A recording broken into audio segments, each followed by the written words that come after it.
बेटियां किस घर में जन्म लेती है? बेटियों को पाने वाले माता पिता कितने भाग्यशाली होते हैं। नमस्कार दोस्तों, आप सभी का स्वागत है हमारे YouTube चैनल ज्ञान गंगा में। तो जो लोग हमारे चैनल पर नए जुड़ रहे हैं वो हमारे चैनल को सब्सक्राइब कर दें और नोटिफिकेशन का बटन दबा दें ताकि हमारी वीडियो आप तक पहुंच सके। दोस्तों, आज भी हम ऐसे समाज में जी रहे हैं जो आज भी पुरुष प्रधान है। आज भी जब लड़की का जन्म होता है तो अधिकतर घरों में मायूसी छा जाती है। और मित्रों, यह और कुछ नहीं बल्कि हम मनुष्यों की अज्ञानता है।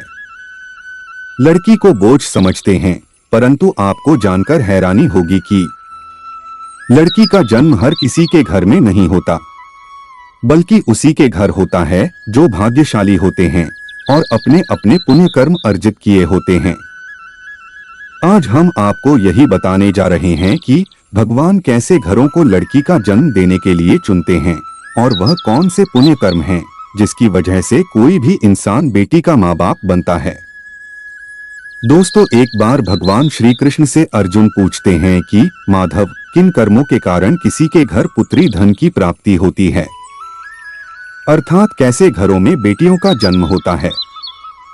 तब श्री कृष्ण अर्जुन से कहते हैं, हे पार्थ, अगर किसी के घर बेटे भाग्य से होते हैं तो बिटिया सौभाग्य से, और जो भी स्त्री या पुरुष अपने पूर्व जन्म में पुण्य कार्य अर्जित किए होते हैं उन्हें ही एक बेटी के माता पिता होने का सौभाग्य प्राप्त होता है। बेटियों को जन्म के लिए उन्हीं घरों को चुना जाता है जो बेटियों का भार सहन कर सके, क्योंकि तीनों लोकों में स्त्री अर्थात बेटियां ही ऐसी होती है जिसका भार हर कोई सहन नहीं कर सकता। वह बेटियां ही होती हैं जो इस सृष्टि को निरंतर चलायमान होने के लिए अपना सर्वस्व निछावर कर देती हैं। हे अर्जुन, पर जिस दिन इस सृष्टि में बेटियों का जन्म लेना रुक जाएगा उस दिन सृष्टि भी रुक जाएगी और धीरे धीरे इस सृष्टि का अंत हो जाएगा।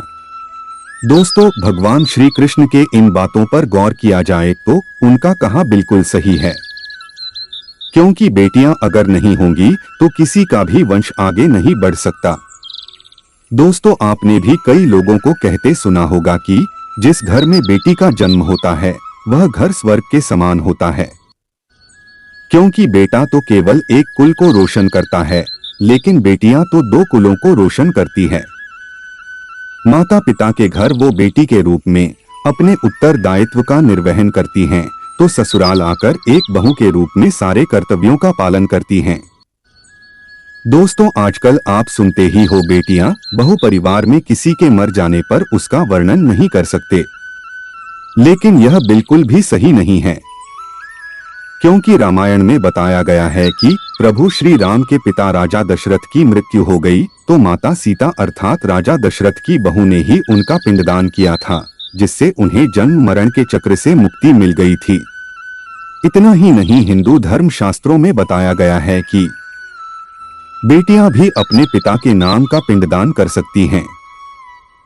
वही अगर ससुराल पक्ष में कोई पुरुष नहीं है तो इस स्थिति में बहू भी पिंडदान कर सकती है। इसलिए मित्रों, वह लोग बहुत किस्मत वाले होते हैं जिनकी घर में बेटी जन्म लेती है। वहीं वह प्रबल किस्मत के होते हैं जिनके घर एक से ज्यादा बेटियां होती हैं। शायद यही कारण है कि बेटियों को लक्ष्मी कहा गया है।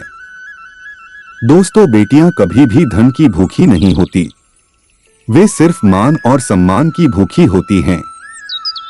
आइए जानें कौन सा कर्म करने से बेटी के रूप में जन्म लेते हैं। अब सोचने वाली बात है कि कौन से कर्म के बाद आप किसी के घर लड़की के रूप में जन्म लेते हैं और उनके घर के लिए लक्ष्मी का रूप साबित होते हैं।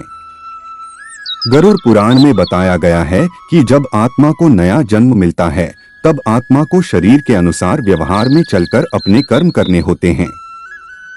शरीर के जरिए कर्म करके ही एक आत्मा अपने जन्म के उद्देश्य को सार्थक भी बना सकती है और निरर्थक भी। यदि कोई पुरुष महिलाओं का आचरण करता है, स्वभाव में महिलाओं वाली आदतें ले आता है या वही काम करना चाहता है जो एक महिला को करना चाहिए, तो ऐसे ही पुरुषों की आत्मा स्त्री का शरीर धारण करती है। वहीं गरुड़ पुराण में बताया गया है, यदि कोई व्यक्ति मृत्यु के अंतिम क्षण में किसी स्त्री को याद करते हुए प्राण त्यागता है तो वह अगले जन्म स्त्री के रूप में जन्म लेता है। वहीं अगर वह अंतिम क्षण में परमेश्वर का नाम लेता है तो वह मुक्ति के मार्ग पर अग्रसर हो जाता है। तो दोस्तों, आज की इस वीडियो में बस इतना ही। हम उम्मीद करते हैं कि हमारी वीडियो आपको पसंद आई होगी। हमें कमेंट करके जरूर बताएं कि आपको वीडियो कैसी लगी। जय जय श्री राधे।